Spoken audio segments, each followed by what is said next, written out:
While driving across the United States, truckers encounter many peculiarities.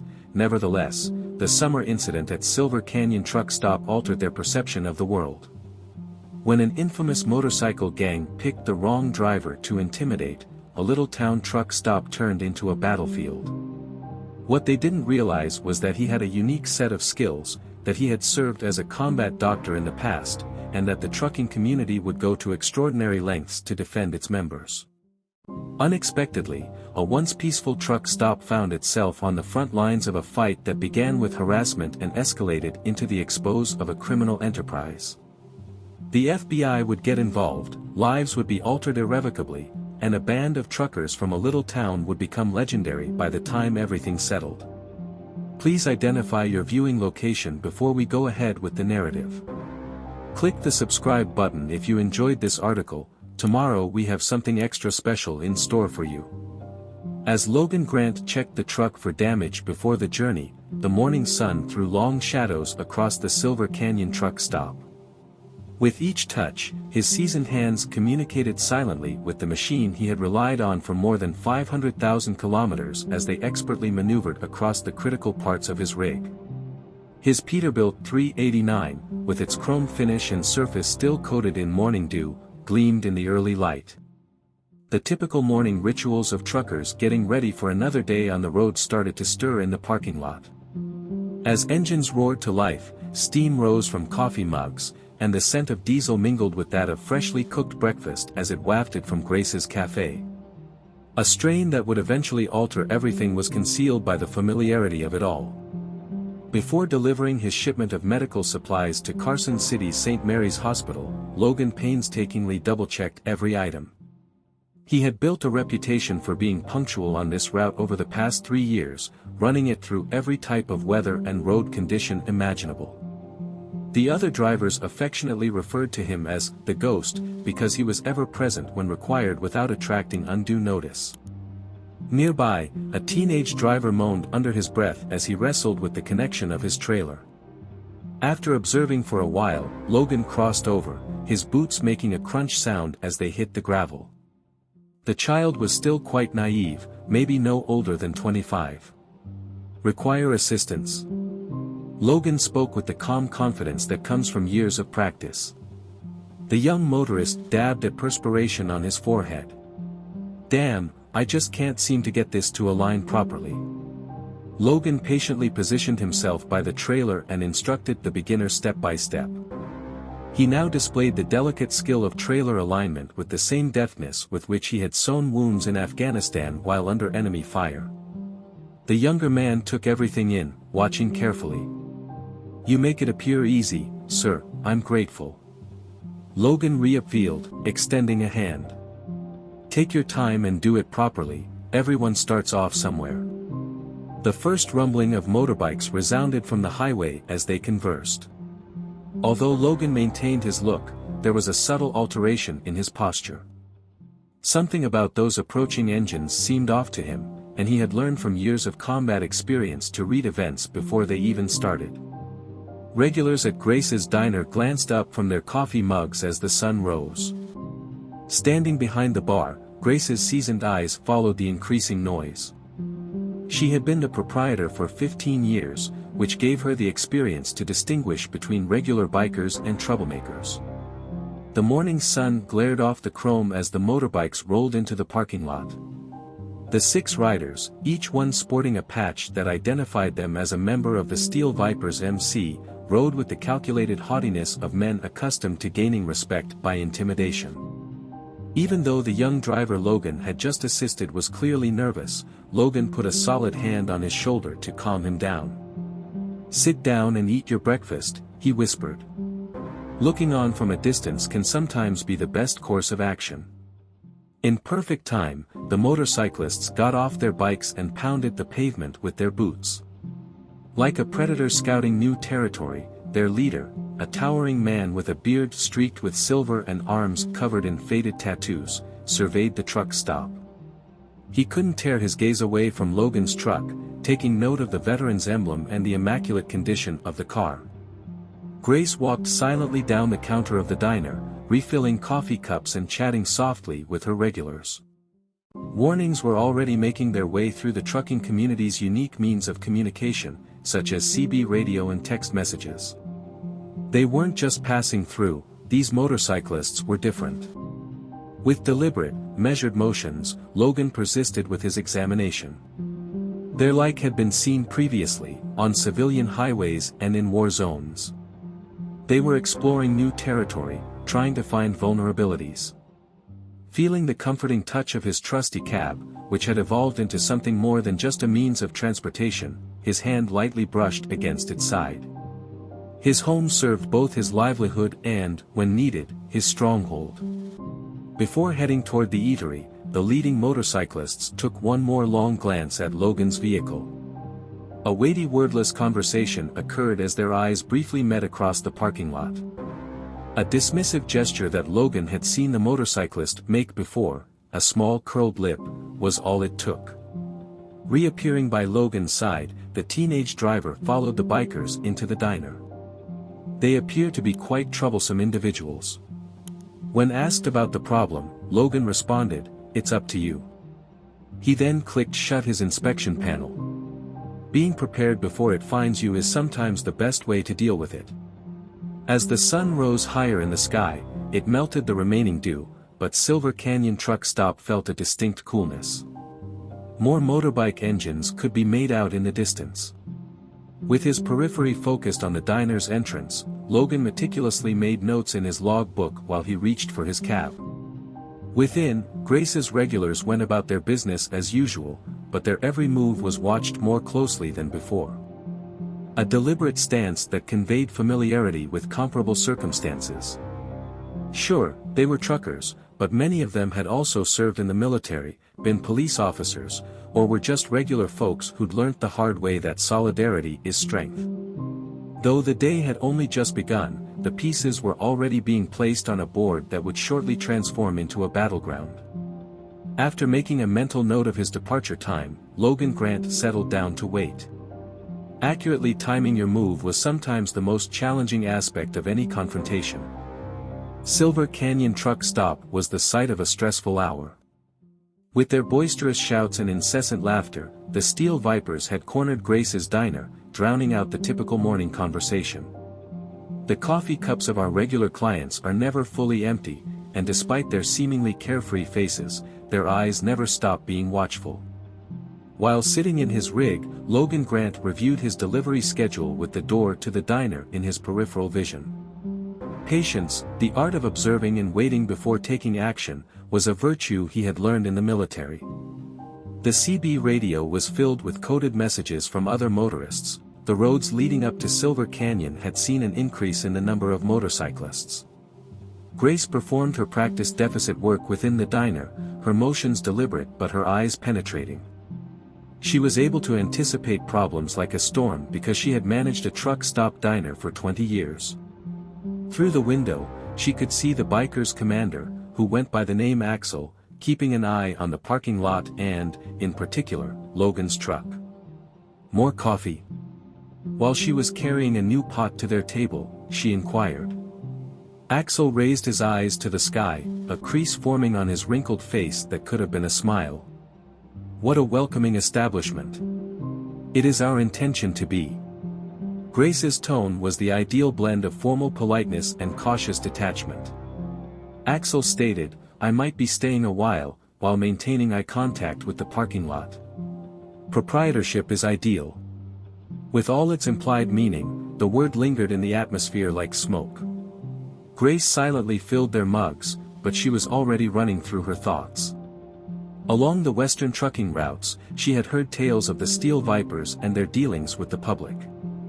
Once more, outside, Logan's crystal-clear radio beeped. "Hey there, Ghost Rider. Are you trying to trick me? Some trouble is about to break out at marker 142. Logan took up the phone. "Steal that idea. Which one is it?" "3 more bikes are on their way to you, according to the local lads. These Vipers have established a nest over." "I get it. Be vigilant and watchful." The discussion brought up a vivid recollection of his deployment on a steamy day in Kandahar province, when he watched as enemy forces gradually encircled a settlement. The identical methodical, predatory strategy. As a habit carried over from his time as a combat doctor, Logan's hand inadvertently made contact with the medical bag he carried at all times. Hurriedly, a worried-looking young waitress bolted from the restaurant. With a worried glance over her shoulder, she hurried towards Logan's truck. "Is this Mr. Grant calling you?" Her voice remained low. "Grace requested that I inform you that they are inquiring about the routine delivery timetables, particularly those pertaining to medical supplies." Logan slowly nodded. Everything was coming together. On the black market, medical supplies were worth more than gold, and the Steel Vipers were known for stealing important cargo. His thoughts resurfaced to a different recollection, one from his last tour.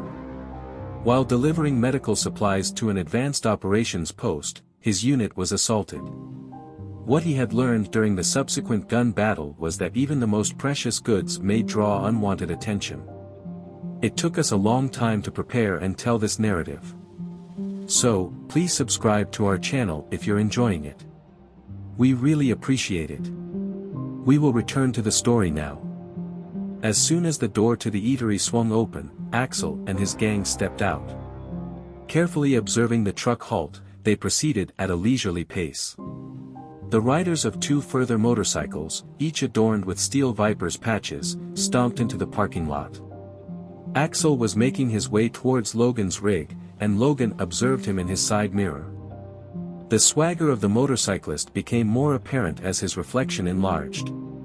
Suddenly, the tension was broken by a tap on the driver's side door. Axel called, and it was a nice rig. Military guy. Part of Logan's window was rolled down. "Is there anything I can do to assist you?" "Simply being a good neighbor." Axel's eyes were unaffected by his smile. "Someone told me you come through here often." "Do you mean medical supplies?" "Important shipment." "In the course of my work. Modern work environments can be risky. This route has a high rate of high loganings." A man named Axel ran his fingers along the smooth surface of the truck. It would be a tragedy if anything were to happen to that magnificent truck. Logan maintained a look of nonchalance despite the obvious danger. It had been worse in Kandahar. "Thank you for thinking about it." Engine noise reverberated off the nearby buildings as further motorbikes pulled up. As a sign of dominance, the Steel Vipers were making their presence known.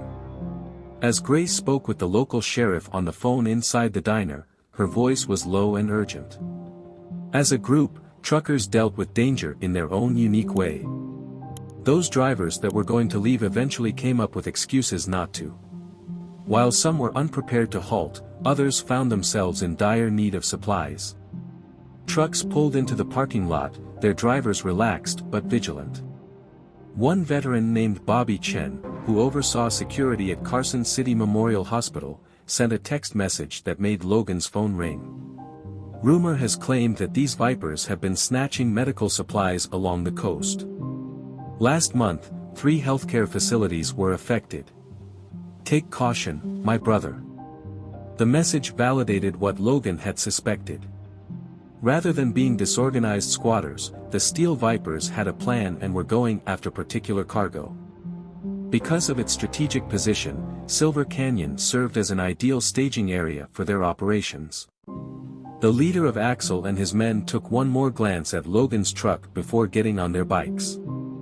"Farewell, young soldier. Maintain a spotless rig." Out of the diner, Grace made her way to Logan's pickup as they roared away. Accompanying herself to the passenger side, she maintained a grave expression. Despite being on high alert, Sheriff Thompson is severely understaffed. "They need to contravene the law for him to take any action," he says. Fresh coffee was brought to him by her.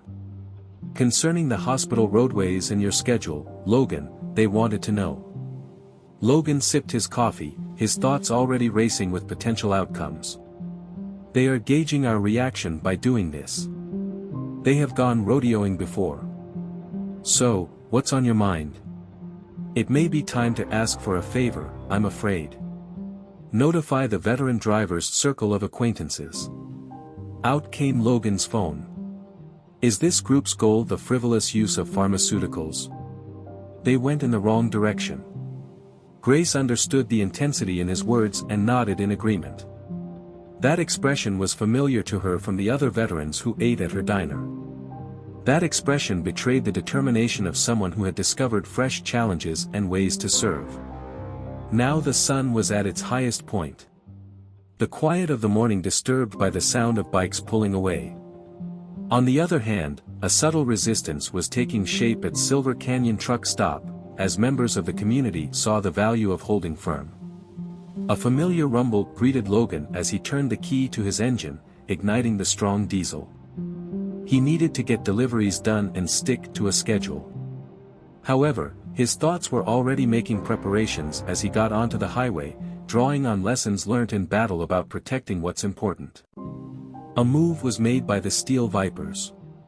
They assumed the truck drivers they were working with were uncomplicated individuals and easy prey. However, they had overlooked the ties that united this town, the resilience that resulted from years of traveling together and valuing one another. And it was clear that they didn't get Logan Grant. While driving his route that day, Logan Grant memories flooded back. A comparable danger had been faced by his convoy 6 years earlier in Afghanistan, when local terrorists had targeted medical supplies. Understanding the enemy's entire operation, not just their cargo, was sometimes the best defense, as he had learned then. Like those faraway battlegrounds, the swaying heat waves of the desert highway stretches out before him. Bobby Chen, who was at Carson City Memorial, buzzed his satellite phone. "Excuse me, Logan, but I have some information that you might find useful. This past week, 3 additional Oregon hospitals were struck. Moving southward, they are making progress." Pattern? Really? And these high Loganings aren't happening at random. Certain drugs are being targeted. The threads are being pulled and they are being given shopping lists. While this was happening, Logan looked in his rearview mirror and saw a cluster of motorbikes. They maintained their distance, but it was intentional. His path was being plotted by the Steel Vipers. In his thoughts, he resurfaced a different battle lesson. His superiors' orders resounded. Letting them believe they are the ones setting the trap is sometimes the greatest strategy to counter an ambush. A group of regular drivers were being courted by Grace in Silver Canyon.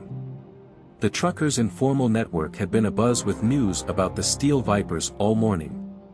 A driver mentioned that there are individuals within the hospitals. This ain't no slow operation, getting inventory lists, delivery schedules. There were quite a few veterans among the regulars at the restaurant. Former Marine Corpsman Tom Martinez now hauls freight around the nation. Army Ranger Mike Chen is in charge of his own fleet. Grace observed their knowing glances exchanged. They were familiar with this type of organized threat, it had occurred on other battlefields. Over the course of the day, the bikers showed up again, this time in smaller numbers. There were no overt threats or signs of intimidation, they handled the situation professionally.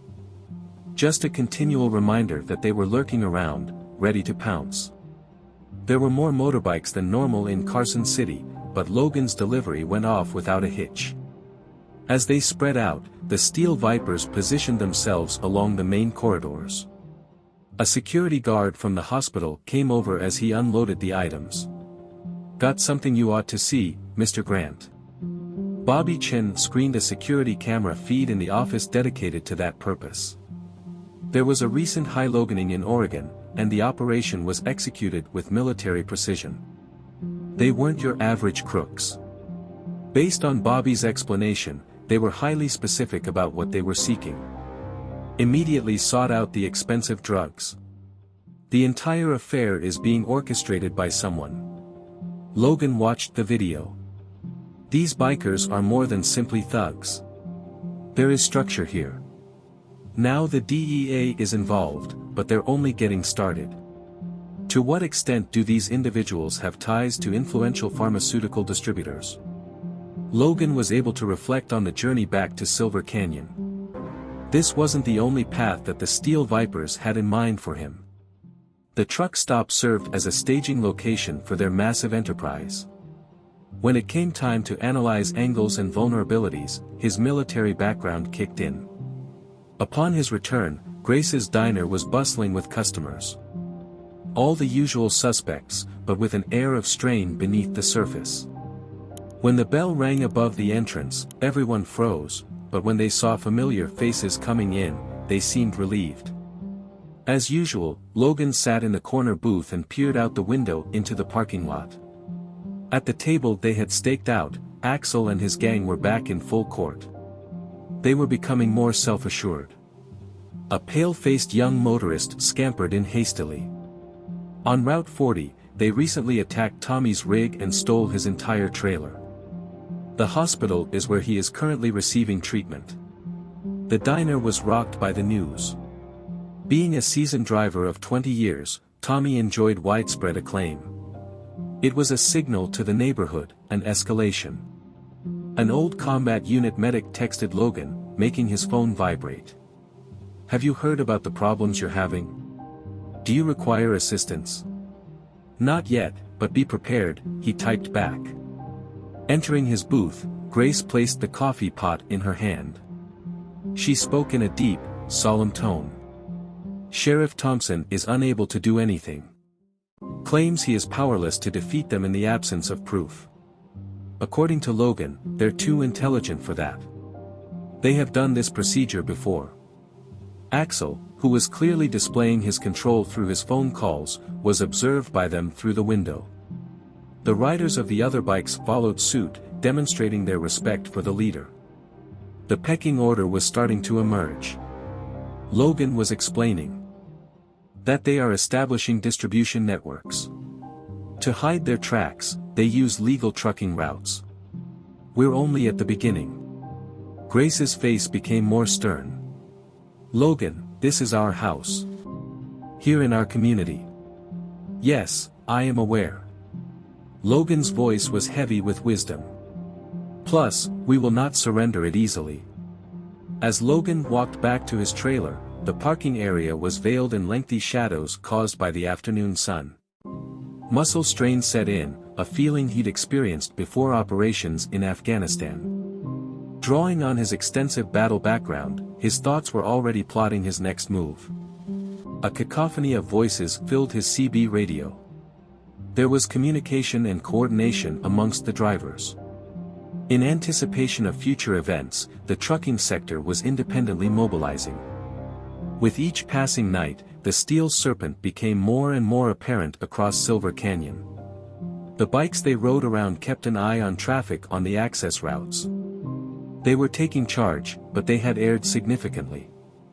They assumed they were dealing with lone drivers who might be easily intimidated. This group had its own soldiers and a unique code of honor, but they failed to recognize this. They had no idea that they had reawakened a part of Logan Grant that he had left behind in Afghanistan's dust. They had no idea what they were doing. Making calls, Logan got into his rig. It all starts with his former fighting unit comrades, who are now spread out across the nation yet are still connected by a common bond. Afterwards, we were connected to a group of seasoned drivers who knew how to fight an enemy as one. Silver Canyon would be the site of the Steel Vipers' fight. It wouldn't be long before they discovered that the strongest ties, not the strongest muscles, determine the outcome of some conflicts. A glum grin spread across Logan's face as he saw the motorcyclists in his rearview mirror. They deluded themselves into thinking they were the ones in danger here. The truth about how mistaken they were was about to hit them.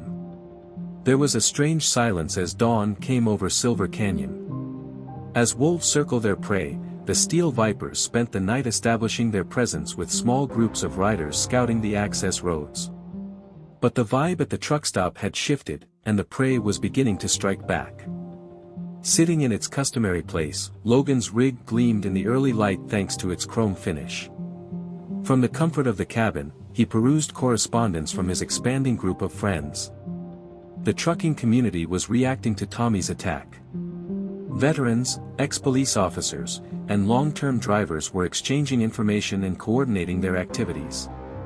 With 2 cups of coffee in hand, Grace emerged from the diner to the sound of the doorbell.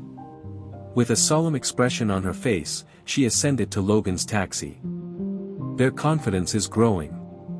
Last night, 2 additional rigs were struck on Route 15. The drivers were severely injured. Logan took the coffee, his expression becoming more serious. They want to know how far they can push the limits. Sheriff Thompson continues to be slow to act, claiming that he is unable to do anything in the absence of strong evidence. Rumbling into the lot with axles at their heads were a group of steel vipers. Overnight, their numbers had increased by 20 bikes. They walked with the assurance of predators who thought they were the only ones in the area. Axel got off his horse and stretched out his muscles while taking stock of the parking area. He glared at Logan's rig, an icy grin teasing his lips. His boots crunched on the gravel as he began to walk over. "It is time to depart, Grace," Logan whispered softly. As soon as Axel got to the driver's side, she slid out of the cab. New insignia denoting authority inside the gang were visible on the motorcyclist's leather vest. It was likely following Tommy's assault that he was promoted. Axel phoned, "It was a beautiful morning for a drive." What a tragedy. It's true that highways may be treacherous nowadays. Logan kept his voice level. "Do you have a desire? I am merely offering some cordial guidance. Good drivers are figuring out how to work with the new administration. Pay a little protection fee and adhere to some basic regulations regarding cargo inspection." Lacking enthusiasm? The grin on Axel's face faded. "I wasn't inquiring, young soldier.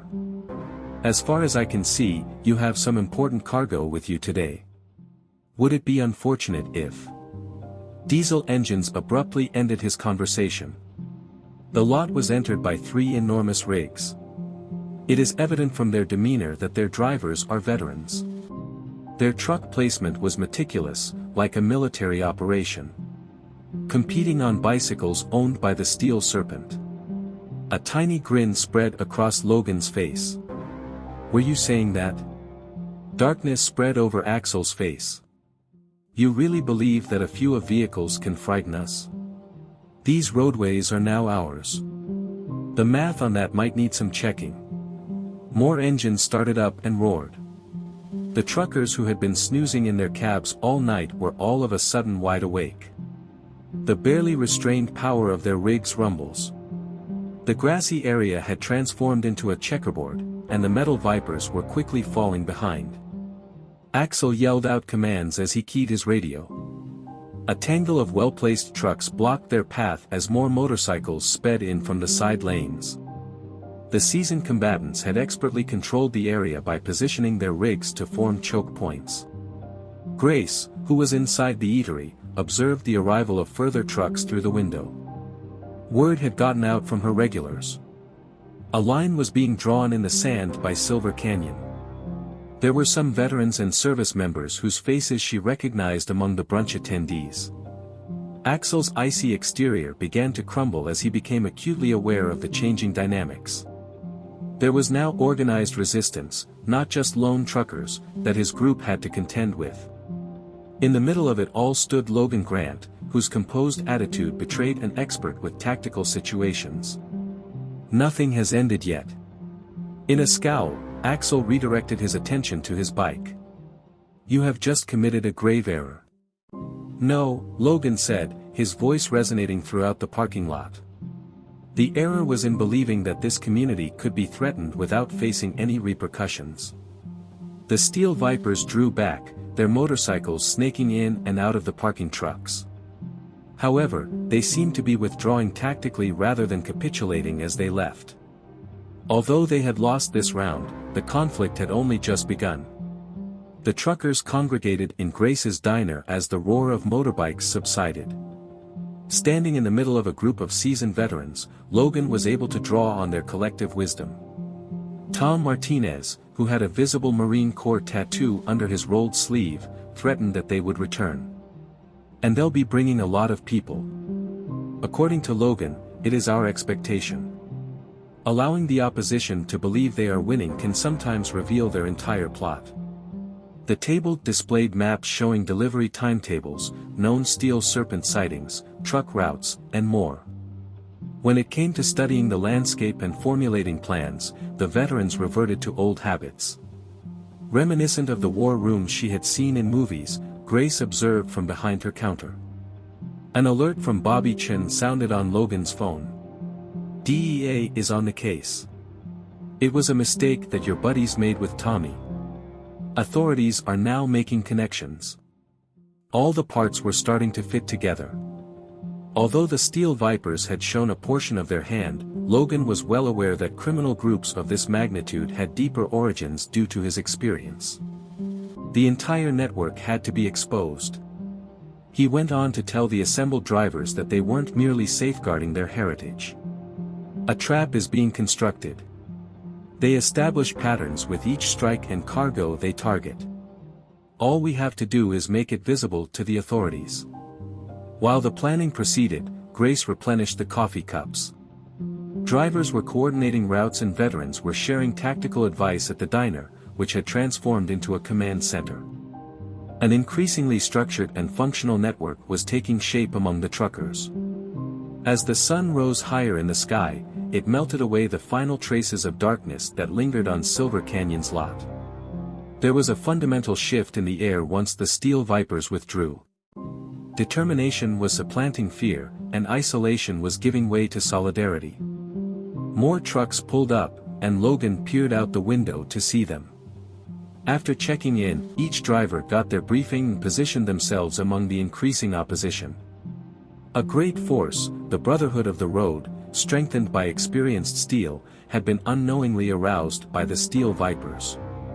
He recalled another incident from his time in Afghanistan, when his CO had taught him the importance of a cohesive resistance movement. Occasionally, the most formidable tool isn't the largest weapon, but the indestructible unity of those who unite, as the wise veteran had once said. A new stage of the fight for Silver Canyon was about to begin. There would be more than simply trucks and drivers waiting for the Steel Vipers when they returned, likely with overwhelming force. An entire army would be waiting for them. At the Silver Canyon truck stop, Logan Grant completed the last touches to his load as the afternoon sun pounded down. The tension was palpable, even though 3 days had elapsed since the encounter with the Steel Vipers. It was more dangerous when the gang wasn't there than when they were. Their ambitious plans were known to all. From across the lot, a ruckus broke out. The diesel rumble muted cries for assistance. In the blink of an eye, Logan's combat medic instincts took over, and he saw one of Axel's guys lying on the ground, arms crossed over his chest, while the rest of the bikers stood by, utterly defenseless. Logan snatched his medical bag from the taxi and dashed toward the throng without hesitation. The motorcyclist, who was likely in his 20s at the time of the crash, had the usual symptoms of a heart attack. As Logan knelt down by the man's side, his training kicked in. "Hold him up, everyone." He spoke with the commanding presence of a general on the battlefield. All of the Steel Vipers reacted in the same way, naturally retreating. As he checked vital signs and evaluated symptoms, Logan's hands worked with the deftness of an expert. Panicked and breathing quickly, the young motorcyclist's eyes were wide. Forcibly, Logan wanted to know his name. "Joey," said one of the motorcyclists. "Throughout the morning, he has been griping about chest pain." Grace showed up with the first aid kit from the truck stop. She had experienced working accidents and had mastered the drill, so she became Logan's assistant with ease. "Listen, Joey," Logan said with a steady, soothing voice. "I serve as a combat medic. Pay attention to my voice, I will assist you." A whirlwind of expert efficiency ensued for the following several minutes. While Grace dialed 911, Logan administered first aid in the event of an emergency. As their nemesis struggled to preserve their companion's life, the remaining motorcyclists observed in disbelief and quiet. Grace hesitantly gave Logan the nitro spray when he asked for it. In the midst of a dire situation, they put aside their differences and worked together seamlessly.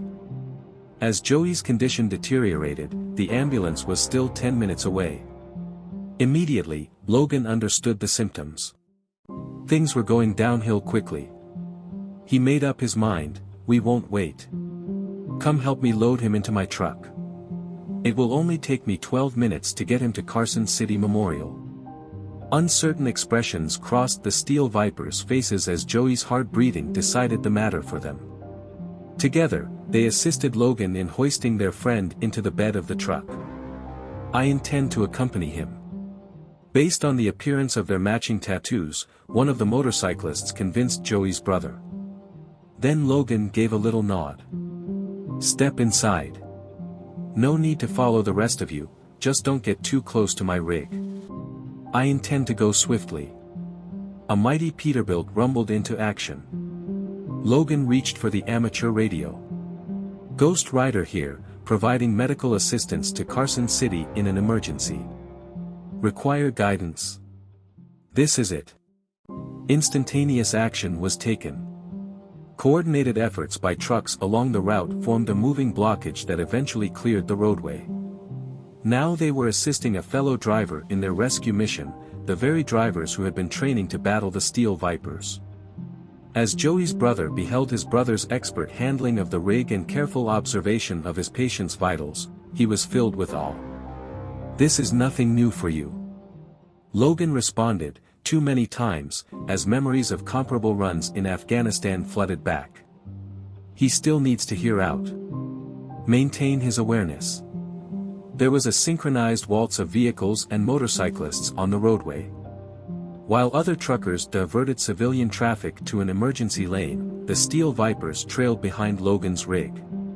In order to save a life, old grudges were put aside for the time being. In about 11 minutes, they reached Carson City Memorial. In response to Grace's calls, a trauma team, including Bobby Chin, was standing by. After rushing Joey to the hospital, they left Logan and the motorcyclists in an uncomfortable quiet. Assisting him was not obligatory. Joey's sibling eventually spoke up. "I did, in fact." Logan spoke with conviction. "Medics are trained to do that." In the waiting room, hours slipped away. Silver Canyon truckers showed up, and more Steel Vipers followed. Before Axel himself entered the fray, natural barriers had begun to form. Logan came into view as the gang leader took stock of the situation. "Doctor claims you spared his life," Axel remarked. "The horses of Joey could have perished if you hadn't taken immediate action." Logan maintained eye contact with him. "Very encouraging. I don't believe this will affect our relationship in any way." Unexpectedly, it did. But now things were different.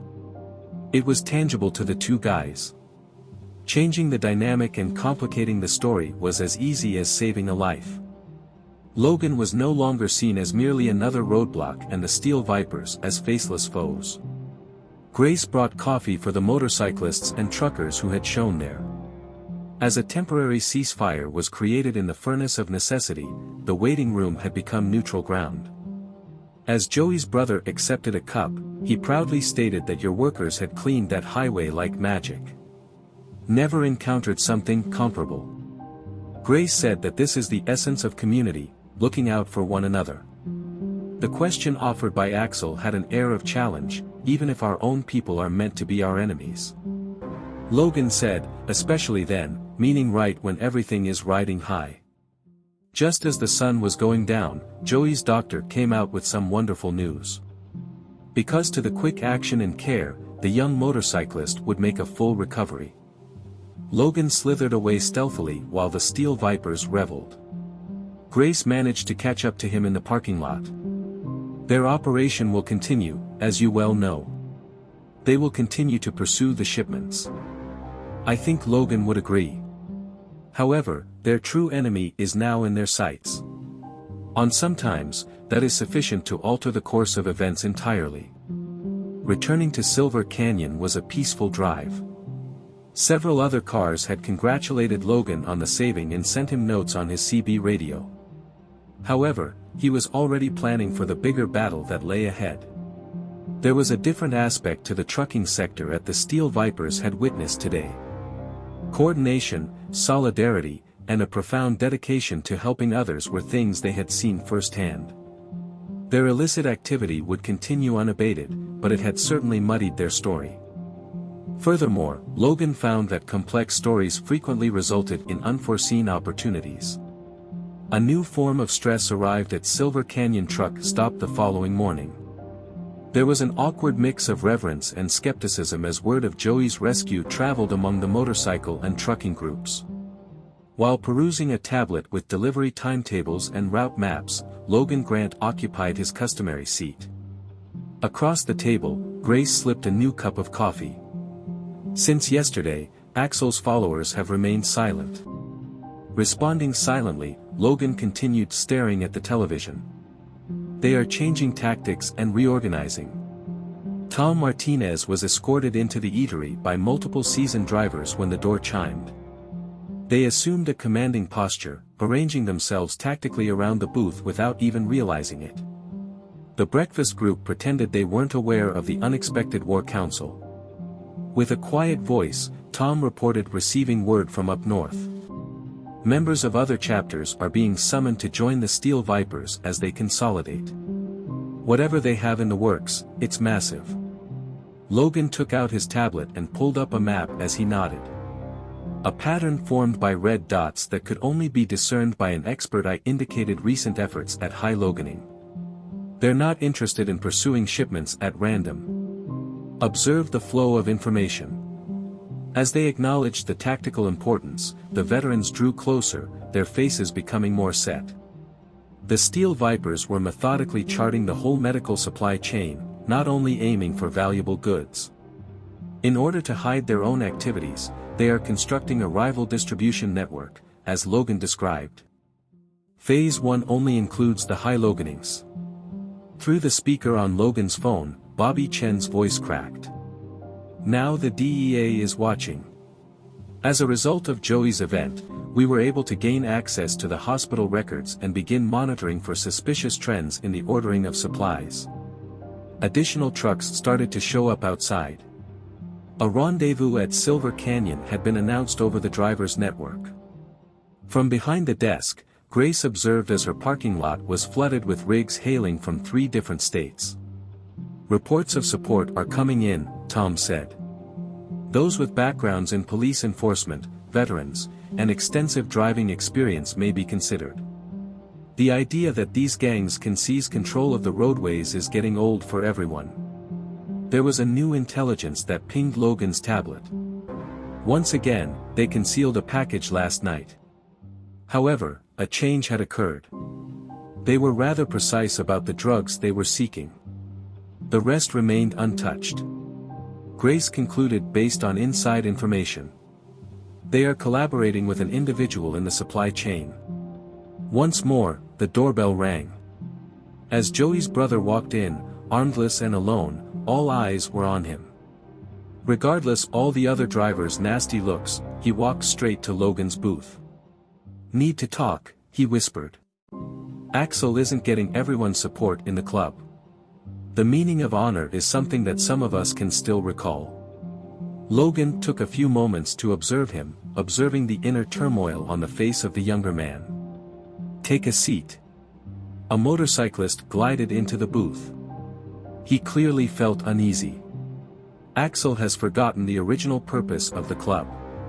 Whoa, look at all these new connections that have popped up with all these grand schemes and promised rewards. Logan spoke in a cautious, unbiased manner. Appropriately attired men, those on the go. They are now the ones issuing commands. Notifying us of the shipments to target and the signs to observe.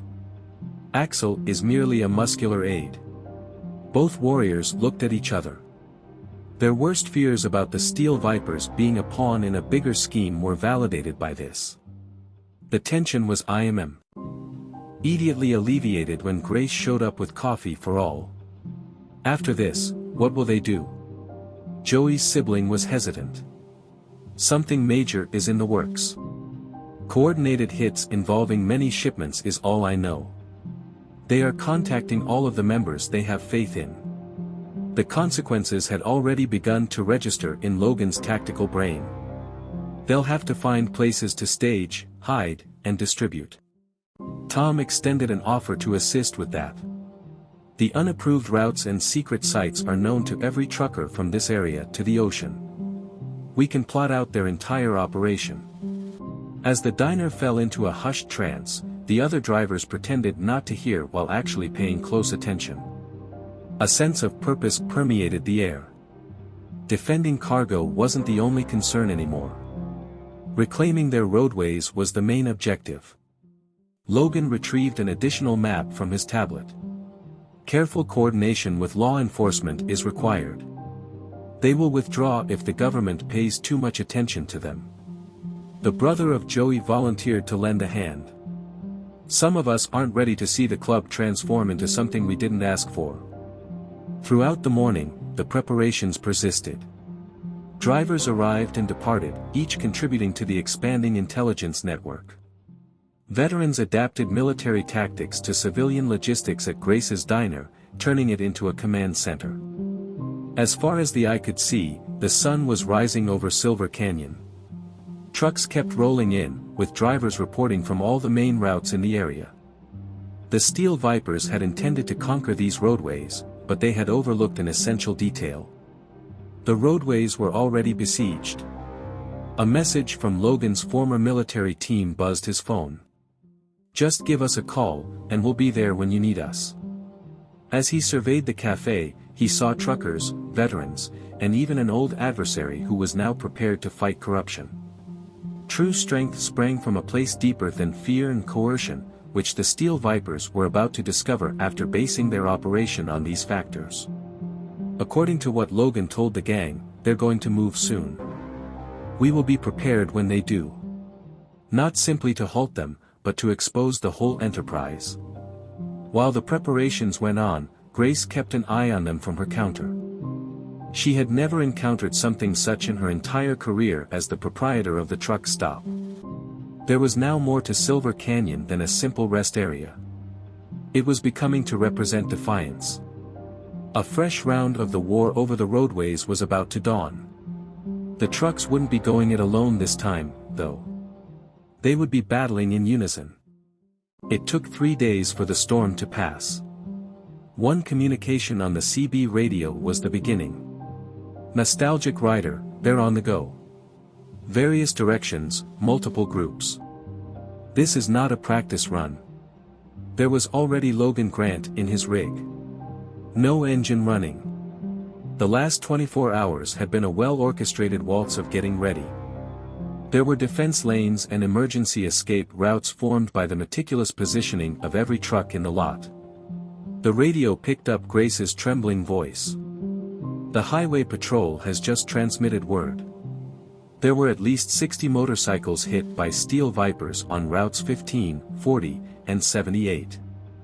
With the use of his military expertise, Logan deduced that they are attempting to divide our response. Destroy numerous targets all at once." As 3 additional veterans arrived, he observed Tom Martinez's equipment rolling into position through his mirrors. With seasoned drivers stationed at each entrance, the truck stop had transformed into a formidable stronghold. In the next 10 minutes, 2 trucks carrying medical supplies will depart from Carson City. Through the encrypted channel they had set up, Bobby Chin communicated. "Consistent route, substantial freight. The lure is in them." In order to activate his radio, Logan began to key it. "Don't forget the strategy. Then they'll feel like they're winning. We must reveal the entire process." On the horizon, the first group of motorcycles emerged, their engines emitting an increasingly audible roar. As the sun rose, Axel rode ahead of the pack on his shiny bike. However, a change had occurred. At a safe distance, suit-clad men in black SUVs trailed the motorcyclists. With a focus on the suits, Tom's voice was audible. Appearing very businesslike for a criminal enterprise. From inside the diner, Joey's brother verified their concerns. Those folks aren't part of the club. Their superiors are the real ones. The Steel Vipers took up strategic positions along the route. Their level of cooperation betrayed their professional training. They had clearly learned from their prior experiences. A megaphone echoed Axel's voice. "One final opportunity, Grant. Bow down and make way for us. Today, no one should suffer harm." Then Logan moved his rig ahead, blocking the major access route, as a retaliation. Coordinated movements of additional trucks formed a steel and chrome barrier. Everyone understood. There was a constant struggle for everything. At the eastern checkpoint, fighting broke out first. Coordination amongst the trucks blocked the path of a group of motorcyclists who had attempted to break through. With diesel-powered accuracy, the veterans had transformed their rigs into mobile barricades, dominating the battlefield. "Go to the 40-mile marker." Urgency crackled across the radio. "They're crashing the ambulance." It dawned on Logan that that was their game. "Here, we are taking a break. Here, Tom, assume command. It's my intention to intercept." Amid the crisis, his Peterbilt, 18 wheels of American power, roared to life. He was followed by more trucks, who formed a rolling thunder convoy, all out to defend their own. From their SUVs, the suit-clad men observed while frantically dialing their phones. They weren't prepared for the amount of coordination and resistance they encountered. Amidst the mayhem, Grace's voice broke through. That those lawsuits are related to the pharmaceutical and biotechnology businesses was just verified by the DEA, Logan. This reaches the very pinnacle. Everything fit together well. The Steel Vipers were involved in a corporate plot to control the medical supply chain. Their actions went beyond simply high-loganing shipments. Make a profit off of people's despair by producing shortages and rising costs. 3 highways were traversed by the combatants. A lethal waltz of speed and cunning unfolded between the motorcycles and the trucks. The veterans used civilian vehicles to herd and control the movements of the motorcyclists, using military methods to civilian vehicles. Just as the medical truck was about to be intercepted, Logan's convoy arrived at the scene. The High Loganers, however, encountered an organized wall of resistance rather than a simple target. At this point, Logan gave the order for the trucks to move precisely, cutting off any possible escape routes and leaving the gang members with just one way to go, directly toward the DEA teams that were waiting. Axel saw the trap he had set for his people far too late. Already, the suits in their SUVs were pulling back, leaving the consequences to their own muscles. "You had this in mind." As the police closed in, Axel's voice betrayed his reluctant respect. "The positioning, medical transportation, everything. Logan spoke up on the radio to remind you of something crucial. Highways aren't all these. We guard our own because they are our home." A military campaign was the model for how the operation unfolded. Agents from the federal government attacked the company headquarters as local authorities dealt with the Steel Vipers. All the way to the highest executives and shareholders, who had benefited from the planned shortages, the evidence pointed in their direction. From Silver Canyon, Grace observed the reports as they came in. Something far more than a neighborhood feud had erupted around her truck stop. In the eyes of many, it represented the power of united communities. Even though the men in suits had long since disappeared, the evidence was found in their phones and cars. The Steel Vipers' plan was uncovered and the individuals they had assumed would be easy targets exposed their role as corporate mercenaries. While Joey and the truckers watched the processing of his gang members, Joey's brother stood by their side. The team went astray. Subtly, he spoke. "I had forgotten the meaning of honor." Drawing on his personal experience transitioning from a career as a military medic to that of a truck driver, Logan assured the crowd that there is always an alternative path. In the event that you are prepared to put yourself on the line for a greater cause. The trucking community started to grasp the magnitude of their accomplishments as the sun dipped below the horizon in Silver Canyon. They hadn't merely apprehended a mafia. They uncovered a corporate conspiracy, saved critical medical supplies, and showed the world that the people behind the wheel were what made America's highways strong. Yet Logan was aware that this was just the beginning.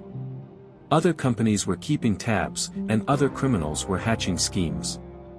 It will be necessary to safeguard the roadways tomorrow and the day following that. They would be prepared because of what transpired at Silver Canyon. The highway skirmish left more people wondering than it solved. Sitting in his rig, Logan Grant examined the encrypted data that Bobby Chen had sent. It all started with Pharmacorp Industries. No one had anticipated the depth of their affinity to the Vipers made of steel. Wearing a somber expression, Grace settled into the passenger seat. My point of contact with the State Medical Board just informed me of this. Additional 3 hospitals have reported severe shortages. Somebody is still playing the violin.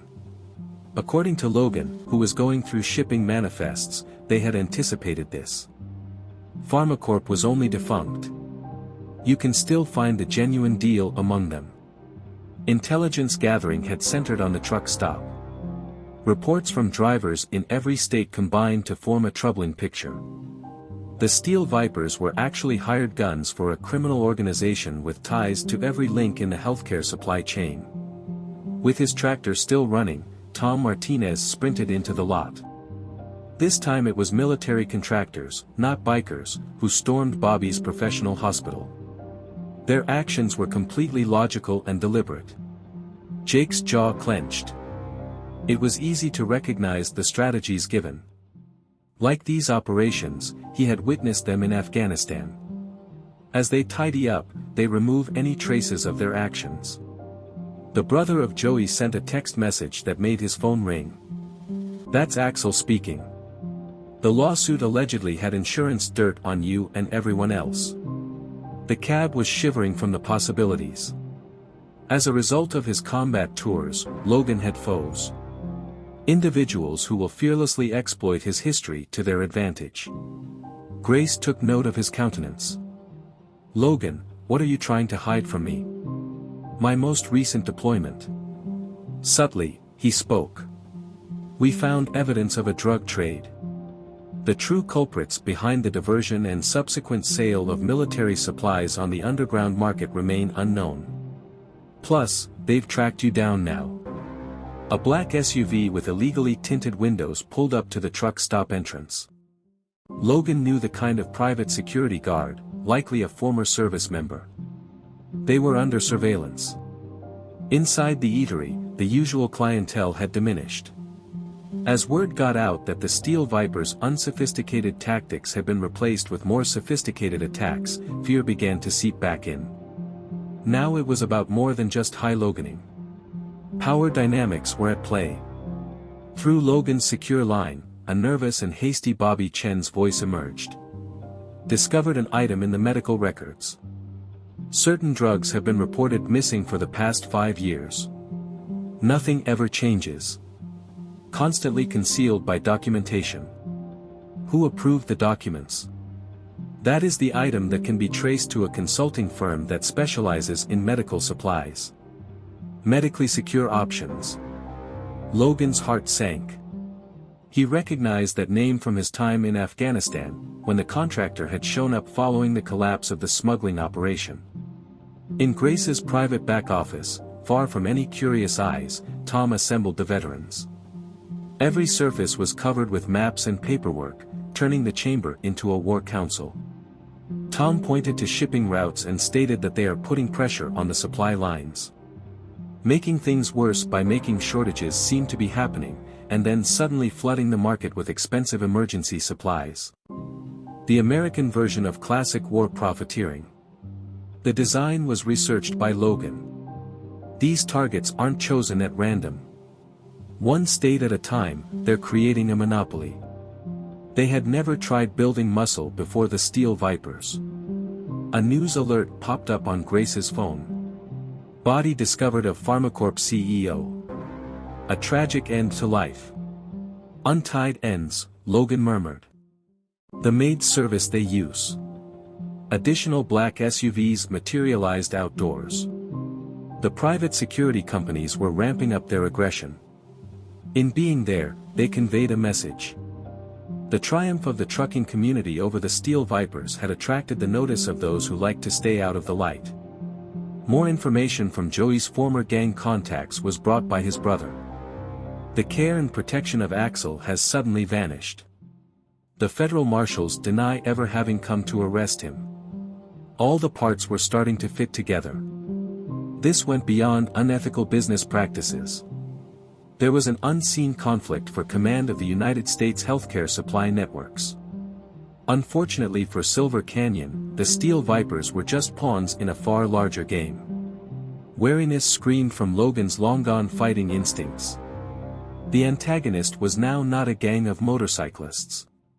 Corporate mercenaries, crooked government officials, and hitmen all worked together in this maze. Their network, resources, and lack of risk were all in their favor. His message to the assembled veterans was clear: we must act swiftly. They will attempt to delegitimize us before removing any danger. We have a maximum of 48 hours. Grace peered out her diner window and saw the black SUVs. We are not the only ones involved, Logan. We could hand it over to the federal government. Tom interrupted to say that the feds are corrupt. Have you noticed that they're perpetually running behind? Somebody is giving them false information. Once again, Logan's old battle squad notified him through phone buzz. Regarding MedSecure, you were correct. Returns to Kandahar in its entirety. Stay alert. Silver Canyon was bathed in deep shadows as the sun dipped below the horizon. The security vehicles circled like vultures as the truckers observed. Each one served as a stark reminder that the game had just become much more dangerous. However, they possessed an advantage over their enemy, their own network. Thousands of soldiers, drivers, and honest workers were brought together by a common goal and CB radio. They were king of the highways and knew all the side roads and secret rest stops. For some reason, they believe they can scare us, Logan informed the assembled allies. However, something crucial was overlooked. Not only have we seen worse, but we have battled worse as well. A new chapter has begun in the struggle for the United States medical supplies. The adversary was cunning, financially supported, and difficult to detect. However, they were about to find out the consequences of pushing a community to its limits. There was now more to Silver Canyon than just a truck stop. A sign of defiance, it had become. Symbols that Logan has encountered before were also impervious to harm. At first light, a serious danger emerged. Among Logan Grant's last deployment images was an envelope that he discovered on the seat of his truck. His everyday routes captured by surveillance cameras. Confidential medical information. Everyone understood. A complete and utter mystery was solved by them. Veterans and drivers with glum expressions have supplanted the morning bustle inside Grace's diner. The number of black SUVs had increased throughout the night as their passengers snapped pictures, recorded license plates, and made phone calls. According to Tom, who shared images over the counter, they hit 3 other drivers yesterday night. Careers in the professional sector. Absence of eyewitnesses. There is no proof. None other than desolate trailers and jumbled tracking systems. Grace turned the sign to closed and shut the door to the diner. My insurance company called me. Our coverage will be cancelled. We have allegedly become a high risk. From the envelope, Logan examined the surveillance images. Isolation is their goal. Untangle the support. Develop areas of pressure. A typical strategy for a company takeover. A burner phone produced a crackly sound that was Bobby Chen's voice. They are currently in the care of the hospital. Completely, including administrative access and security protocols. Information about the lost goods is being deleted. Gathered around Logan's booth, the veterans' expressions betrayed the gravity of the situation. Although these men had encountered explosives and gunfire, corporate warfare was unique. Invisible as they were, the enemy was launching attacks through documents and pixels. Growth is occurring at MedSecure Solutions. In an announcement, Tom retrieved news stories. I recently secured contracts with the government to provide emergency medical supplies. They are trying to sell themselves as the answer to the problems they caused by stocking up on necessities. A message from the brother of Joey popped up on Logan's phone. My Axel has died. Suicide in a correctional facility. However, he did leave you with something. Here is some surveillance film from Afghanistan that you can see attached. It shows vehicles without markings loading up with military goods. We have seen the vehicles again in the Silver Canyon area. Logan learned that they aren't merely seeking control. They're constructing an empire by cloaking their illicit activities in seemingly lawful companies. This whole ordeal with the Steel Vipers was merely a warm-up. Additionally, Grace noticed a black SUV circling the parking lot. There is very little time left. They will pursue us immediately after that. Tom barked at them to come. They have nothing to lose compared to what we have. The day was marked by increasing pressure. Some drivers said that they were followed, their relatives were photographed, and their routes were compromised. All money in the bank was frozen. Licenses under scrutiny. Somehow, the records have been changed. A code-talking former commanding officer rang Logan's satellite phone. Keep Kandahar in mind. Distinct game, same participants. They have representatives in every government agency. Observe the sessions of the medical board. Everything fit perfectly. Emergency measures for supply chain management are set to be approved at next week's meeting of the State Medical Board. It was possible for MedSecure to seize complete control of the system. After 6 days, Logan informed his pals who had assembled. They will then be able to lawfully oversee all shipments of medical supplies within the state. The static was broken up by Bobby's voice. Tonight, supplies will be removed from the hospital. Protective security detail, prescribed documentation. Producing additional shortages to rationalize the emergency procedures. There were now unidentified vans outside with the black SUVs. Expert mercenaries attempting to pass themselves off as civilians, yet their military bearing is plainly visible. Subtle threats were enough to defeat the enemy. Once again, Grace got a call from the Health H department, requesting an urgent examination of her restaurant. The knot was getting tighter. She loudly asserted that they believe they can coerce us into withdrawing our opposition. This community is unfamiliar to them. The images in Logan's envelope were examined once more by him. They're engaging in corporate maneuverings. Excel tables, plausible deniability, and numerical data. They will, however, soon discover something crucial. Then what is it? What about me? Tom inquired. Not everything can be purchased. You just can't break certain folks. From his pocket, Logan withdrew a map of all the hospitals in the state. Fighting can be risky, but certain battles are worth it. With comprehension evident in their gazes, the veterans bowed. At times like this, when the objective took precedence over survival, they had all been here before. Additional intelligence was brought by Joey's brother. Something major is in the works. Consolidated shipment of multiple items. To rationalize their takeover, they sowed disarray.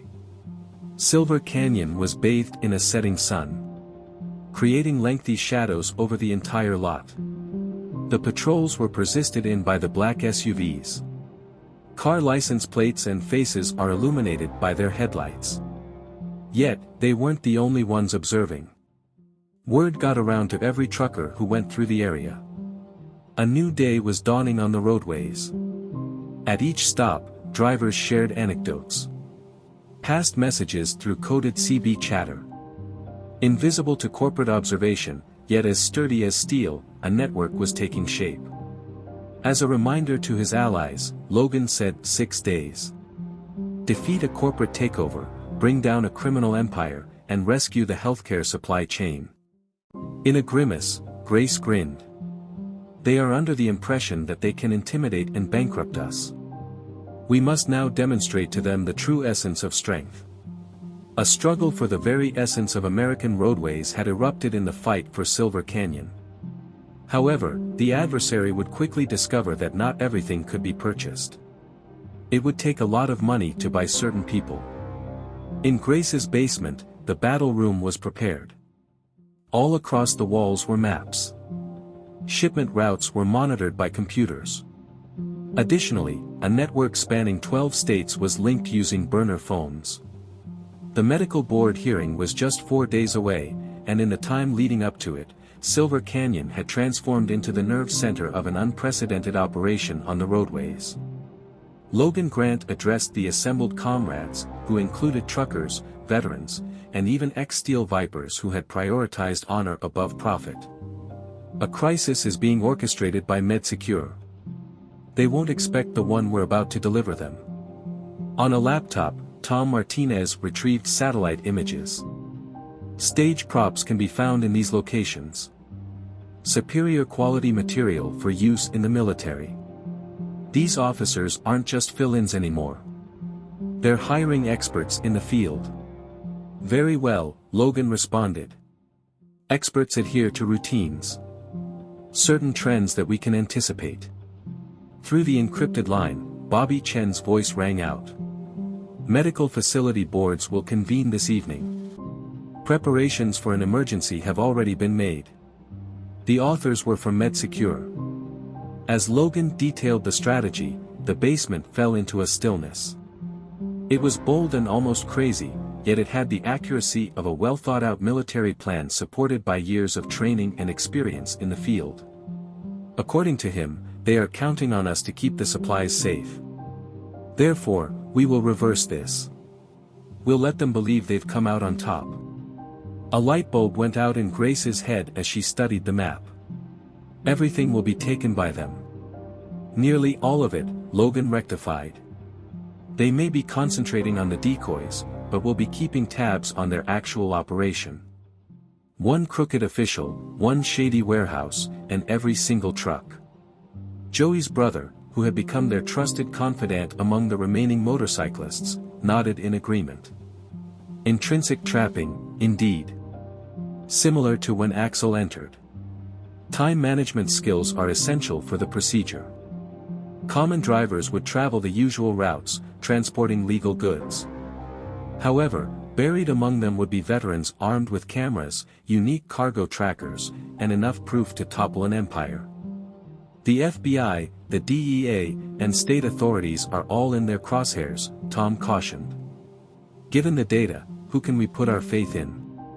On his phone, Logan displayed a photo of his former CO, who is now involved with a federal task force investigating corporate wrongdoing. Someone whose pursuit of these individuals began in Afghanistan. As usual, the black SUVs kept an eye on the truck stop's routine operations from outside. The movement of rigs and normal deliveries were noted, but nothing out of the ordinary. The exact thing that Logan had hoped they would notice. Grace's vibrating phone rang. Tomorrow was supposed to be the day of the health department inspection. They're making more progress than we anticipated. No, Logan clarified. They're responding precisely how we'd hoped. Individuals become careless when they are under pressure. Imperfectionists err. All night long, the plotting was on. Each motorist performed an essential function. All possible routes were computed. Covered for every possible scenario. Fighting for Silver Canyon was no longer their exclusive objective. For every city that relied on medical supplies, every hospital, and every patient, they fought. Bobby's wit and insight provided a vivid description. Warehouses and distribution networks were prepared by MedSecure. Prices would surge as soon as they gained control. People who couldn't afford medication might die while waiting for it. Our enemies are more than simply armed guards and gunmen, Logan reminded the assembled allies. Algorithms, spreadsheets, and corporate attorneys are our adversaries. In their minds, everything is already figured out. They computed everything. Someone inquired. Us. There was unwavering conviction in Logan's voice. They evaluated risks and computed profit margins. They failed to account for the power of individuals battling for a cause greater than themselves. Dawn marked the start of the following stage. Every driver was wired as trucks rolled out with ordinary cargo. Every path was monitored. In their pursuit of easy prey, the enemy's spy planes failed to notice the covert operation. Grace's physical examination was completed. They took pictures of delivery schedules, driver logs, and everything else that could be used to monitor shipments, but they didn't find anything. She had been running a clean operation for 15 years. Logan told her to let them look when she came back. The whole thing they believe they understand is actually a trap. The number of black SUVs increased, and the bravery of the people within it grew. Beyond the county border, they began openly photographing drivers and following vehicles. Just as anticipated, their self-assurance was escalating. Finally, Joey's brother had information. Tonight, MedSecure will be deploying its primary force. They believe they have us well positioned, monitored, and prepared for destruction. Logan assembled the main group for the last meeting. The hazards were clear, and everyone was aware of their part. There would be almost no wiggle space or second chances. He reminded them that the medical board meeting was 3 days away. This years-in-the-making trap can be set off in only 3 days. I will demonstrate the true nature of these routes over the course of 3 days. Grace beheld the assembled faces of the community members, veterans, and truck drivers who were prepared to lay down their lives for one another. Their belief is that these roads may be purchased, she whispered. It is time to demonstrate that not everything can be purchased. As the sun dipped below the horizon in Silver Canyon, an unseen energy pulsed through the truck stop. The adversary, if they were in a stronger position, would act tomorrow. They were completely unprepared for what was to come. Midnight was the breaking of the storm. Military accuracy characterized the movements of MedSecure's forces. Black cars swarming toward prearranged destinations in 3 different states. Both their intelligence and timing were impeccable. All large-scale medicinal shipments were monitored. All possible routes computed. In their minds, they had all the answers. From his rig, Logan Grant observed the operation as it progressed. Complete convoys vanished without a trace, Loganing's overwhelmed dispatch, and goods were redirected. No changes made at all. Through an encrypted channel, Ghost Rider communicated with all troops. You are now viewing the first phase. Allow them to fall for the trap. Trusted drivers executed their duties admirably across the highways. Others gave in, while some fought back. With each shipment that fell victim, MedSecure's forces were dragged further and further into the trap. Via encrypted channels, Grace's voice was sent. The Carson City convoy was just passed by 4 black SUVs. With that, Logan responded, "Perfect. The materials are being moved to Site C. They are tracing the steps. Hey Tom, are you ready to go?" That would be Roger. We are keeping tabs on their main convoy. Heavy weapon contractors, military. They are being serious. Tension buzzed through the night air. Some frequencies buzzed with clandestine activity as trustworthy drivers and veterans took their places, while police channels were unusually silent due to MedSecure's influence. The news came from Bobby Chen at the hospital. We are having our emergency supplies depleted. Authentic documents, company logos. It appears like everything is in order. Logan told them to just take it all. The actual shipments have already been dispatched. Successful Loganings bolstered the enemy's confidence. They believed they had the trucking community cornered, so their tactical teams pushed faster and bolder. On the roadways, black SUVs hunted prey mercilessly. The static was broken up by the voice of Joey's brother. The warehouse district is seeing a major influx of forces. The take is being consolidated. A gloomy grin spread across Logan's face. The adversary was carrying out their strategy precisely as he had foretold. He knew from years of military service that cocky opponents were easy prey. From her vantage point in Silver Canyon, Grace saw as trucks cautiously made their way in, their drivers quietly noting losses with a hint of delight. Even with losses, there were triumphs. Every setback is a component of the overall plan. The stock of MedSecure is already on the rise, according to Bobby. They're trying to sell themselves as the ones who can fix the problem they caused. Throughout the night, the operation persisted.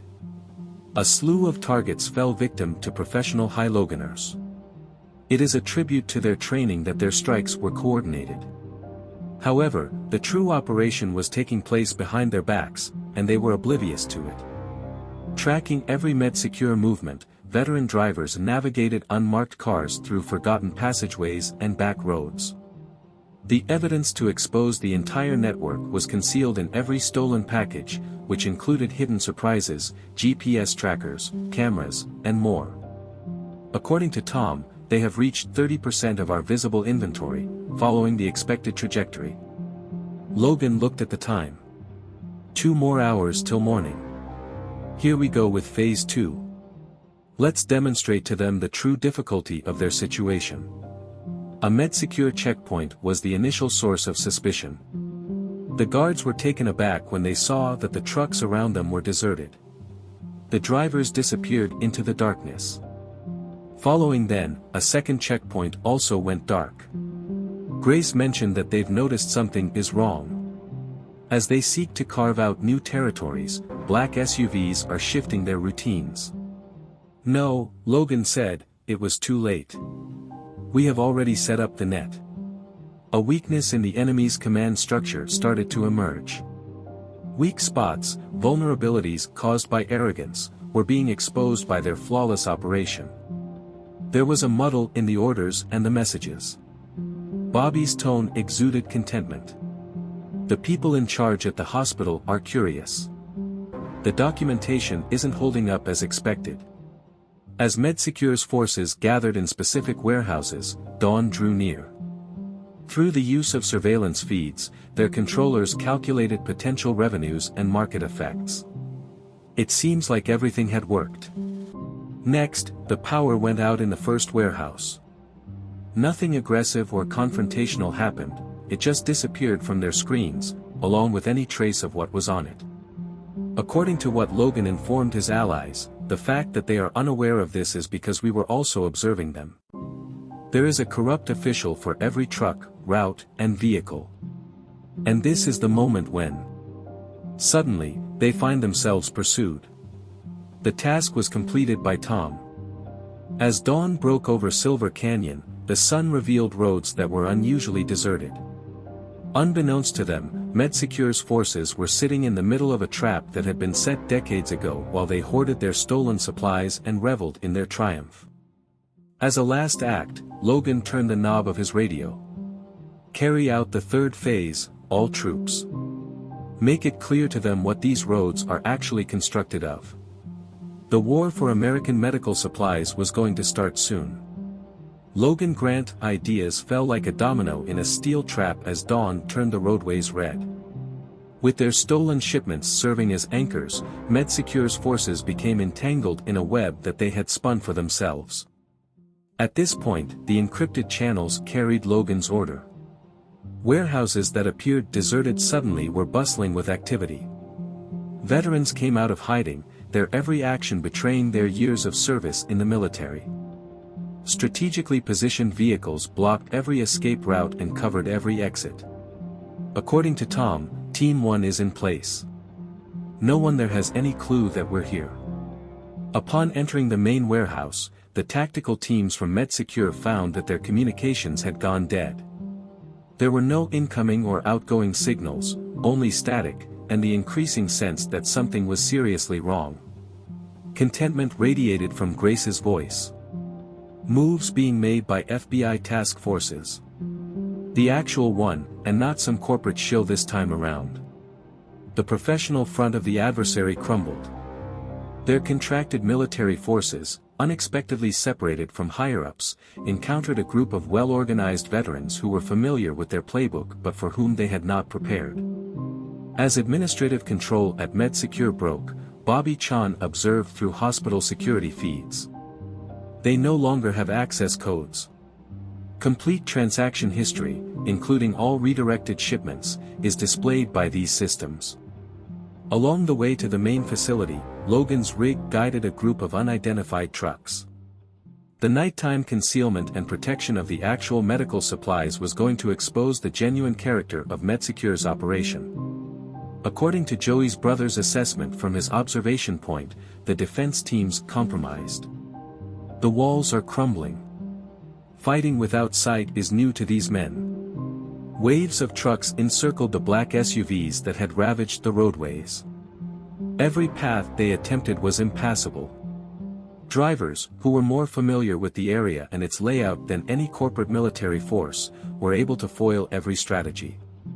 Do not forget that the sound of Logan's voice reassured his companions. We're involved in more than just the cargo battle. For each and every patient that requires these supplies, we are battling. These scumbags attempted to suffocate every neighborhood for financial gain. The federal task team was very precise in its movements.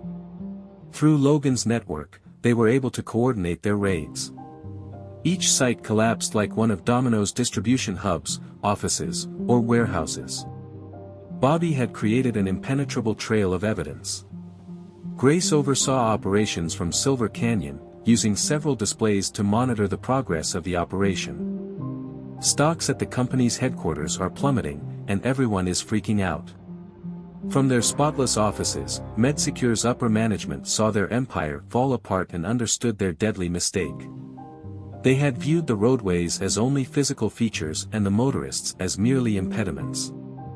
They had no idea they were interacting with a society that had been built on years of mutual aid and trust. Logan ordered the signal to be sent. Make them see the true difficulty of the situation. The morning mist was sliced to ribbons by the headlights of trucks coming from all directions. Not only that, but a secret network that corporate intelligence had never uncovered had summoned reinforcements from 12 states, not only local drivers. Enemy forces that remained were encircled. Realizing their superior weapons were useless against such an overwhelming presence, professional mercenaries offered their hands in surrender. Bobby announced the seizure of internal servers. Completion of all shipping records, bribes, and blackmail materials achieved. Their entire scheme was revealed.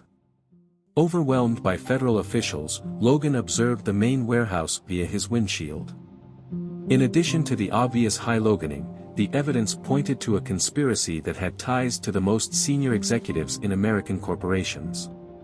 Grace made the announcement that members of the medical board are being arrested. There will be no more emergency protocols. Shipping as usual can be resumed. The magnitude of the operation became apparent as the morning sun rose higher in the sky. The captured facilities were guarded by miles of vehicles, their drivers proudly standing guard. More than just defeating a single company, this was a statement about what can happen when people band together. Joey's sibling came up to Logan's truck. They were preoccupied with what was happening on their displays and failed to see its arrival. According to Logan, that's the problem with corporate types. They have never grasped the idea that certain things are worth more than money and believe that everything is priced. With satisfaction, the situation was observed by the former CEO of Logan's Federal Task Group. He compared it to Kandahar. Keep them fooled into thinking they've won until they can't get out anymore. Holding printouts of news headlines that were already breaking around the nation, Grace emerged from her office. Return to normalcy in medical supply operations, corruption in government uncovered, corporate plots disclosed. Once again, the roads were public property. Grinning, Tom joined them. Impressive for a group of truck drivers. Logan clarified that it wasn't only truckers. Fighting men. Each and every one of. As the morning rose above Silver Canyon, its rays illuminated the roads, which were now illuminated by a sense of triumph rather than terror. American medical supply lines were targeted by MedSecure's acquisition attempt. On the contrary, they had a costly lesson about the real price of ignoring the power of cohesive communities. The conflict had concluded. All roads were clear. Meanwhile, other would-be conspirators were gaining knowledge of a crucial fact in a corporate boardroom. You couldn't buy some roads. Not everyone can be broken. It was worth it to fight in some battles. As the residents of Silver Canyon converged to recover their former dwelling, the setting sun threw deep shadows over the truck stop. Victory cries and the usual noises of rigs replaced the black SUVs. Federal agents, veterans, and drivers all gathered in Grace's cafe for coffee and anecdotes about the operation. Seated at his customary booth, Logan Grant observed T. He festivities as they unfolded. On the television in the diner, the news of the day was shown. Medical supplies corporate collusion uncovered. Corporate leader of MedSecure taken into custody. Trucker armies safeguard highways. As Grace slid into the booth across from him, she remarked, "There you have it. You had me convinced you were insane when you were first thinking about this." "This wasn't just Logan's idea," he said. "Everyone here did their job well." New information retrieved from the hospital network was brought to the table by Bobby Chin. "Get these 3 additional companies investigated for comparable methods. We have recovered all diverted materials and will resume normal deliveries tonight." The day had been filled with evidence documentation and statement-taking by the federal task force. Even seasoned detectives were taken aback by the scope of MedSecure's operation. They had made ties with public officials, medical facility heads, and even international financiers. Continuing to wear his tactical vest from the operation earlier in the day, Tom Martinez joined them. Results are in. With the seizure of 32 warehouses and the arrest of 200 individuals, federal prosecutors will have ample evidence to occupy their time for years to come. They observed the process of genuine transportation companies reclaiming seized MedSecure trucks through the window. The vehicles would then be put back to their proper place, transporting essential supplies to areas that require them. Joey's brother stepped into the diner without a second glance. Trusted shipping corporations were offering legitimate jobs to the remaining steel vipers who had sided with the community. Opportunity for a second opportunity, achieved by doing our best. Notified Bobby that he had received a call from Carson City Memorial. New security standards are being put into place. Following suit are other medical facilities. This kind of thing won't happen again. A startling news alert cut short the party. Federal agents had uncovered backup plans devised by MedSecure, with comparable operations being established in other states and municipalities as well. Now, though, those towns were alerted and ready because of Silver Canyon. Logan told the assembled gathering that they had foiled more than one plot. By coming together as a community, we demonstrated what is possible and laid out a strategy for fighting back. Everyone in Grace's diner seemed to be working for the same goal. Seated together, ex-enemies shared lunch and plotted their next move. A greater bond, a mutual will to safeguard what was important, had supplanted the distinctions between truckers, veterans, and police enforcement. According to Tom, medical boards have been extensively revised. New committees for oversight, open shipping protocols. An advisory council for drivers is even being considered. Outside, the roadway was once again bustling with regular traffic. Laws and restrictions, along with a network of watchful guards who knew the real worth of their cargo, allowed regular shipments to flow freely. Numerous towns contacted Logan through his phone, seeking guidance on how to establish their own security networks. Other drivers were inspired to fight against corporate wrongdoing as the Silver Canyon model expanded. Grace softly remarked, "You know they'll try again. Similar greed, different strategies, and different companies. Give them a shot," Logan said. "We will be prepared, and we will not be battling alone in the future." As the night progressed, the relationships were reinforced, plans were established, and stories were exchanged. This wasn't merely a victory party, it was a solemn vow to keep watch, to defend the roads that linked American towns. Bobby toasted with a raised coffee cup. Up to Silver Canyon. Logan made the correction public, involving all members of the community in the act. Outside, trucks persisted in their seemingly interminable trek across the roadways of the United States. A new sense of pride and purpose infused their every step. They weren't only transporting goods, they were also carrying the will to resist, the strength to stand together, and the hope that there were causes worth fighting for. The fighting in Silver Canyon had come to an end. The legacy, however, was only just starting. The changes over America's highways were evident 3 months after MedSecure's collapse. Little changes, like drivers coordinating their routes and the increased contact between truck stops, and the newfound sense of purpose that swept the city, were recognized by Logan Grant. There was now more to Silver Canyon than a truck stop. As a result of that initial resistance to corruption, drivers began to share intelligence and build a network that would later span hundreds of miles. Under the pretense of a regular trucker's lounge, Grace was constructing a secure communication hub as the diner grew.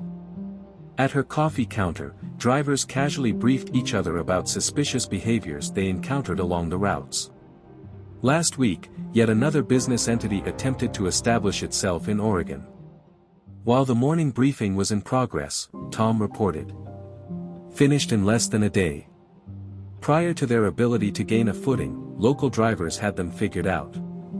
Far beyond security, the changes were felt.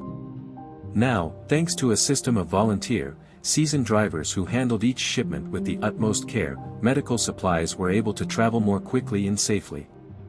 More consistent deliveries and fewer shortages were noted by hospitals. The recently built encrypted communication technology allowed Bobby Chin to be heard. The FBI task force has now informed me of this. 3 additional companies are being probed. The evidence from Silver Canyon is being used as a model. Logan observed a group of novice drivers being instructed by more seasoned veterans. As a whole, truckers had progressed, integrating both historical context and modern tactical acumen. With this newfound awareness, every driver knew they were contributing to a greater whole. Grace saw, as she joined Logan at his regular table, that it's no longer only about transporting goods. We've evolved into protectors, whose responsibilities extend beyond shipments.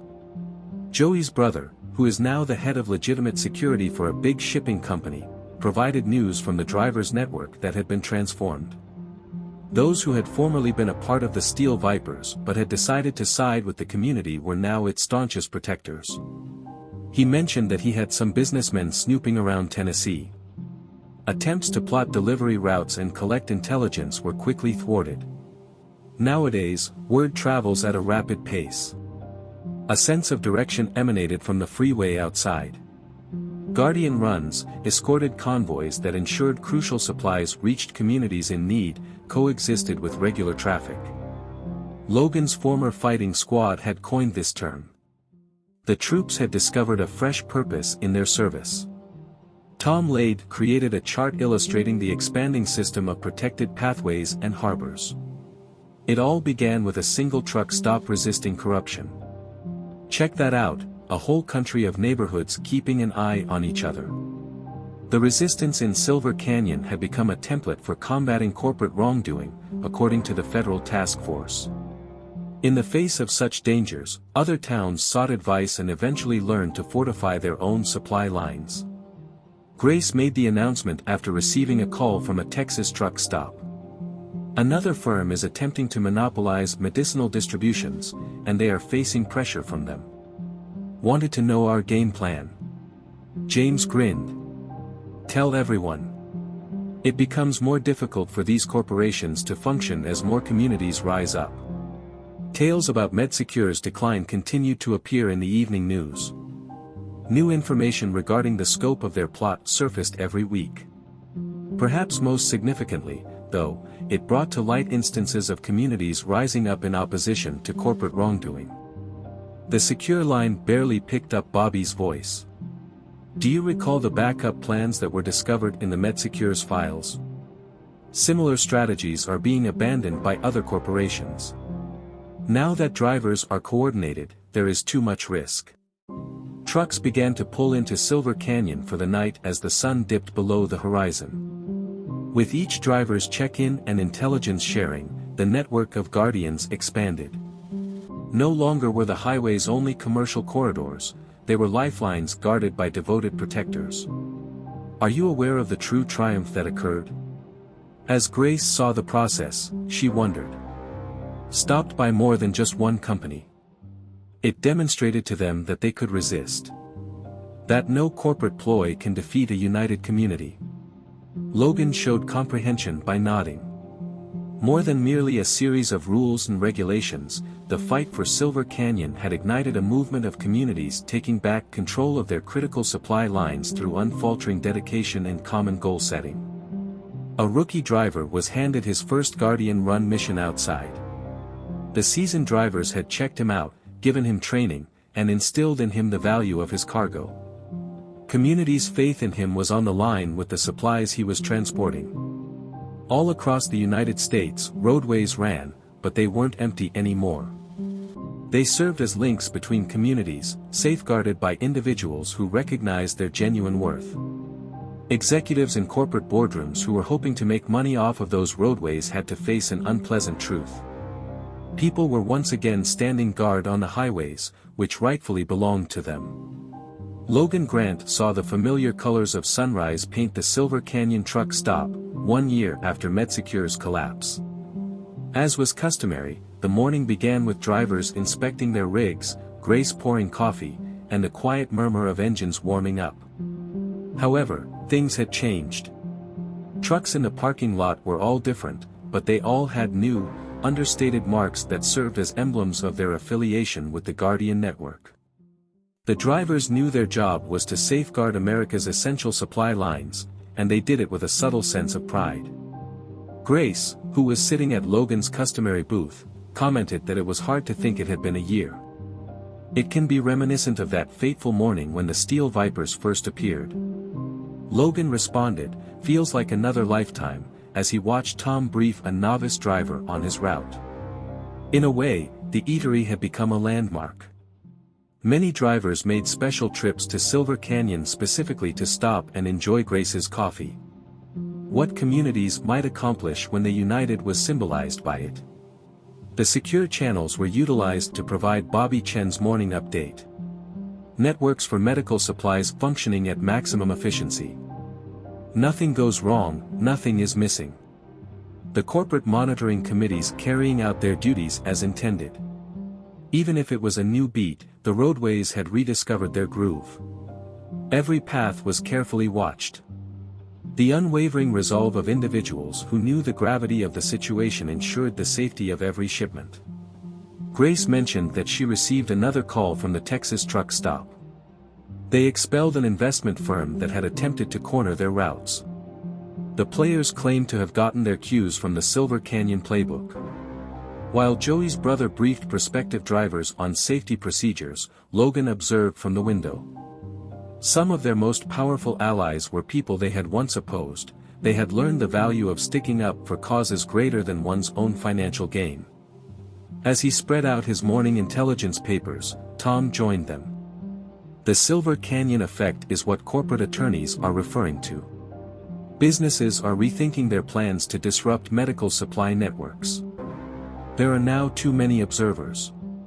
The triumph had been about more than thwarting a single plot. All along, it has been about getting people to see themselves as protectors of something vital, rather than merely drivers, veterans, or community members. Truckers congregated around the counter, swapping tales of their travels. The storylines varied, but the central idea remained constant. Cooperation amongst communities, support for one another, and preservation of important resources. In the boardrooms, you hear what they say. A trace of contentment lingered in Bobby's voice. These roads are now considered off-limits. We have an excess of guards. Long shadows stretched across the lot as the morning sun rose higher in the sky. When that little truck stop dared to oppose corporate power, Logan recalled that initial confrontation. All three of these factors had worked against them. Nevertheless, they had experienced an indescribable quality. While her cafe was bustling with morning customers, Grace pondered that it wasn't about coming out on top in a fight. Getting the message out that they weren't alone was the main focus. Outside, drivers of the various vehicles rolled in and out, showing each other the newfound respect they had learned. Over time, the Road Brotherhood had transformed into a more robust network of protectors united by a common goal and steadfast dedication. Approaching Logan's booth was a youthful, sincere new driver. "Have they said the truth about what transpired here?" Logan grinned as he recalled his own transition from combat medic to highway guard. "What transpired here is ongoing. On a daily basis, for every delivery route. That is, if there are enough individuals prepared to band together." As the sun rose beyond the horizon, it bathed Silver Canyon in its natural, breathtaking splendor. A coffee shop, a truck stop on the side of the road, and a town going about its business made up what little there was to see. It had evolved into something more, though. Something to stand for, something to inspire, something to remind us that we should fight for the things we believe in. Along with freight, the highways carried the hope that communities could stick together in the face of adversity. Also, other people were probably figuring it out at the same time. Rising to our feet, united, we stood guard over what was important. As the sun rises over the United States, the Silver Canyon vibe travels over the country. The conflict had concluded.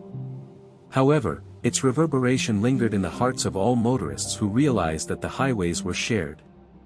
In every town that banded together to fight rampant corruption. In every protector who held the weight of the promise that not everything could be bought. Once again, Logan Grant observed the dawn over Silver Canyon. "I knew the roadways would stay open as long as people remembered what occurred here. At the same time, the sentinels would remain on guard. 2 more noteworthy tales will be shown to you shortly. You should not pass up these opportunities if this one was successful. Take a look at them with a simple click." Disclaimer. This channel stands against all forms of intolerance, discrimination, racism, and violations of human rights. The stories shared here are original creations, developed to encourage reflection, understanding, and constructive dialogue. All content is produced with a commitment to respecting diversity and honoring human dignity.